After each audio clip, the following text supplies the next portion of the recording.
sama sembuh baik. Coba sekarang kamu tenang dulu, nanti kamu baru cerita. Kamu tenang aja, karena cerita apa yang kamu bakal ceritakan tidak akan tersebar ke orang lain. Nah, sekarang kamu udah boleh cerita. Aku kayak ya udah lagi baik-baik aja. Terus emang belakangan kemarin dia tuh selalu kayak ngebisin buat saya tuh nggak boleh terlalu ngemekan gitu kan, nggak boleh egois, nggak boleh terlalu emosi. Kalau ngambek kan tuh tiba-tiba kayak yang langsung maunya kayak gini, maunya kayak gitu kan, nggak sesuai sama apa yang dia mau gitu. Terus tapi tuh saya tuh nggak bisa kayak gitu orangnya Bu. Kalau misalnya saya mau kayak gini ya udah gitu kan, nggak bisa harus kayak gini gitu. Saya nggak suka dia gitu, nggak suka dia atur kayak gitu kan. Terus dia bilang tuh saya harus merubah sikap, tidak lagi ke depannya gitu. Dan dia bilang kan buat sekarang tuh ya udah masih dulu aja jalannya. Nanti dia ribet dulu sikapnya, lupakan makannya gitu kan. Terus juga kan kalau misalnya memang sih saya akuin, jujur juga saya kalau dibilangin sama dia tuh emang susah gitu kan, kayak misalnya perihal dalam pakaian dalam apapun gitu. Misalnya dia maunya kayak gini tapi saya tuh nggak ngikutin kemauan dia, jadi berantem gitu, kayak gitu terus. Dan terus kemarin tuh awal Desember dia bener-bener yang kayak udah gitu, bukan lepas tangan sih, cuma kayak aduh lu maunya kayak gimana nih gitu kan, gue udah coba sabar tapi lu nggak kayak gini. Terus di situ tuh saya kan juga nggak ngerti, maksudnya cuma gara-gara kesalahan kayak gitu dia masa langsung ngambil tindakan yang kayak buat masing-masing kayak gitu. Sebenarnya saya nggak suka kayak gitu. Dan apa ya, menurut saya tuh kan ini kan juga bisa diperbaikin ya buat kedepannya gitu, nggak perlu untuk buat masing-masing dulu gitu kan, bisa buat jalanin bareng-bareng, terus bikin perubahan juga gitu kan, bikin perubahan kayak gimana biar enak juga dari sisi dua-duanya gitu. Terus waktu dia bilang kalau buat masing-masing dulu, tapi tuh kalau emang ketemu ya ketemu, kalau misalnya emang tapi kan nggak bisa kayak gitu, kayak maksudnya yang jelas aja kalau misalnya nanti ya lanjut, kalau enggak ya udah gitu udahan. Tapi dia tuh nggak mau, dia tetap masih kayak apa ya, komitmen dulu kata dia. Istilahnya tuh kayak dia bilang ke kamu emang dari awal dia nggak kata saya buat pacaran juga, dia ngomongnya kan emangnya mau komitmen dulu, cuma dia kayaknya nggak mau kalau misalnya. Nah saya tuh mikirnya udah kalau yang ngomongin pacaran kalau enggak gitu, jangan komitmen, kan nanti kita nggak tahu kalau misalnya nanti dia ngegantung kita juga, perasaan kita juga yang nggak enak gitu kan.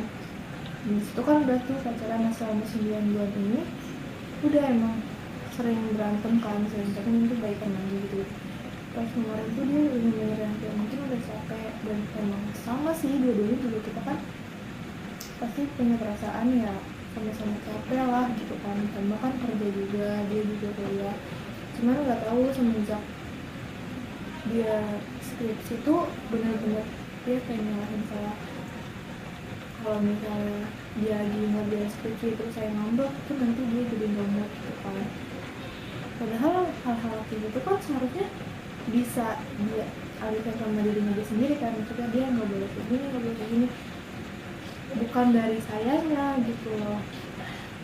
Terus juga kan dia kan bilang katanya teman-temannya dia tuh dia ngebantuin teman-temannya buat skripsi tuh udah mau kelar, tapi di rumah dia sendiri aja tuh belum gitu kan, belum di ACC sama dosennya gitu.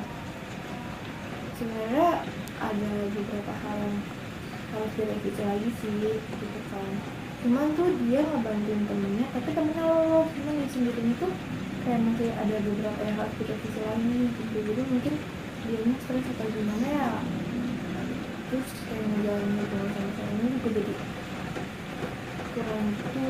Terus dia bilang katanya kalau misalnya dia lagi skripsi saya tuh nggak boleh kayak gini, nggak boleh ngomongkan, nggak boleh tulis gitu, nggak boleh negatif gitu kan. Nah udah tuh kan saya juga udah coba buat ngertiin dia maunya dia kayak gimana, saya udah coba semangatin juga misalnya di skripsi tuh kayak udah semangat gitu kan, cuma mungkin emang ada satu saat yang dia lagi ngerjain skripsi terus saya membutuhkan waktu ke dia, mungkin jadi membuat semua pikiran dia tuh buyar kali ya, kayak nggak ada mau kasih gimana lagi gitu ngerjainnya, ditambah saya tuh dari gitu kalau dia nggak bisa ngorbanin antara skripsinya atau hubungannya. Dan kemarin tuh keputusan dia terakhir benar-benar yang ngomong ya udah dia mau ngorbanin hubungannya, dia juga minta maaf kayak maaf kalau misalnya dia harus ngorbanin hubungan dulu buat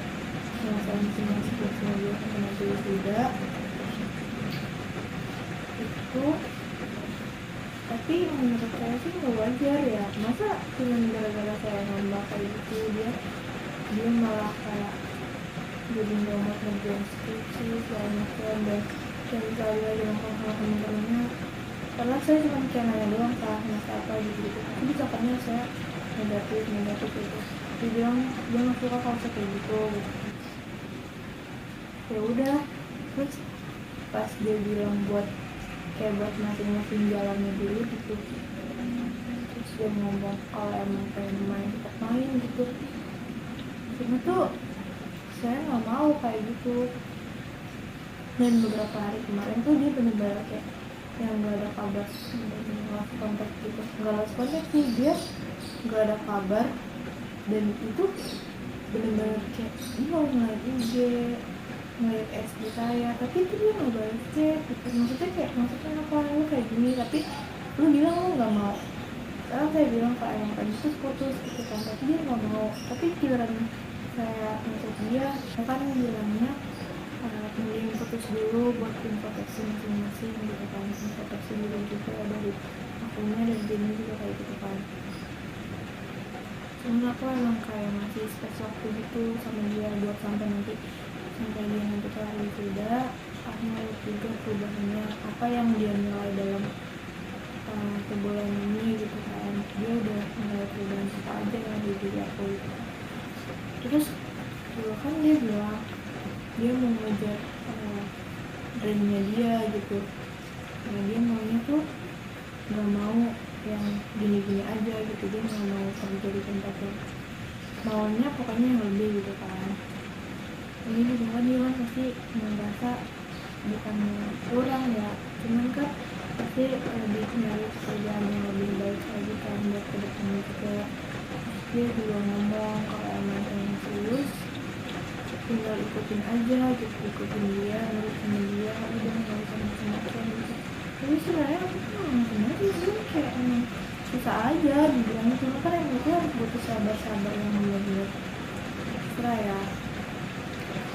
Terus itu deh pokoknya selama ini tuh dia kayak kemarin tuh benar-benar dia pergi ke Bandung apa kemana, aku nggak ada kabar, dan aku tahu dari tangan dia tempat kerjanya dia ngomong kalau dia tuh cuti 3 hari, dan itu tuh dia nggak ngomong sama aku sama sekali. Emang chatnya dari pagi itu nggak dibalas sama dia, dan dia kerja dan pulang kerja tuh langsung cabut ke Bandung, bener-bener nggak ngomong kalau mau ke Bandung itu. Aku tahu dulu di teman kerjanya, kalaupun temen kerjanya ngomong, aku nggak bakal tahu kalau misalnya dia tuh di Bandung gitu kan. Tuh pas udah aku tanya gitu, dia malah ngomongnya kayak iya mau diganggu gitu, nanti kalau misalnya aku balik gitu takutnya nanti dia ngomong. Kayak aku ngerasa jadi selama ini setiap aku balik gitu dia ngerasa ngomong ya apa ngomong dia gitu ya, mungkin jadi kayak ngerasa salah juga sama diri sendiri gitu, harus kayak gimana ke depannya. Pas kemarin dia gak ngechat tuh udah kayak pas balik lagi ngechatnya tuh nggak yang ada rasa bersalah, nggak minta maaf, nggak apa, cuman kayak langsung datang aja, nggak ngebalas chat yang awalnya. Nggak tahu, kayak ngerasa salah aja sama diri sendiri juga. Baik, lalu perubahan apa yang kamu rasakan belakangan ini? Ya saya kayak ngerasa kebahagiaan gitu kan biasanya tuh kayak berangkat kerja, pulang kerja, saya kalau ngabarin ke dia ya dia tuh kayak ya udah hati-hati gini. Terus sekarang tuh udah kayak udah nggak pernah kayak gitu, udah nggak pernah chat kayak gitu, paling chat juga kayak udah sampai sana, udah sampai kerjaan gitu. Dan kayak ngerasa kesepian aja, orang kayak biasanya bareng-bareng gitu, tapi ini tuh kayak udah jarang, hampir udah mau sebulan nggak ketemu sama dia juga. Terus kayak kan saya juga kan di rumah kesepian juga, kayak udah di rumah sendiri gitu, ditambah ini juga lagi kayak gitu, jadi kan kayak ngerasa double gitu loh kesepiannya. Jadi ngerasa ya gak worth it juga sih, maksudnya kalau terus-terusan kayak gini, mau cari cara buat dia balik lagi sih. Baik, terima kasih ya Zara sudah menceritakan perasaan kamu belakangan ini. Ya ini sama-sama. Saya akan berusaha memahami apa yang kamu rasakan. Pasti nggak enak ya mengajar. Lalu, kegiatan apa yang sudah kamu lakukan agar tidak memikirkan hal itu? Saya sudah menyiapkan diri dengan ada lagi dalam waktu sudah mengalami pengetahuan sendiri, hidup menjadi sendiri juga sih. Terus udah terus sekali kerja lagi gitu aja sih, maksudnya nggak ada hal-hal yang harus dilakuin lagi karena emang biasa ketemu itu. Ya, baik Zara. Lalu, setelah melakukan kegiatan tersebut, gimana perasaan kamu? Kurang sih, masih kayak kurang temennya, karena kan semuanya banyak pekerjaan gitu, jadi ya salah satunya mungkin harus kembali ke biasanya. Saya sangat menghargai kehadiranmu di ruangan ini. Kamu sudah menyadari apa yang kamu rasakan sehingga kami bergerak untuk melakukan sesi konseling. Kamu harus menghadapi masalahmu dengan hati yang tenang, karena kalau kamu menghadapi masalah dengan hati yang tidak tenang, masalah itu tidak akan keluar dan kamu harus menemukan solusinya. Baiklah, masih ada yang kamu ingin sampaikan? Enggak sih Bu, paling itu aja. Kalau tidak ada lagi yang ingin kamu sampaikan, kita akhiri sesi konseling ini. Semoga dari sesi konseling ini kamu bisa jadi lebih baik lagi dari hari ini dan hari-hari berikutnya. Selanjutnya, jika ingin berkonseling lagi, kamu hubungin saya ya, Ra.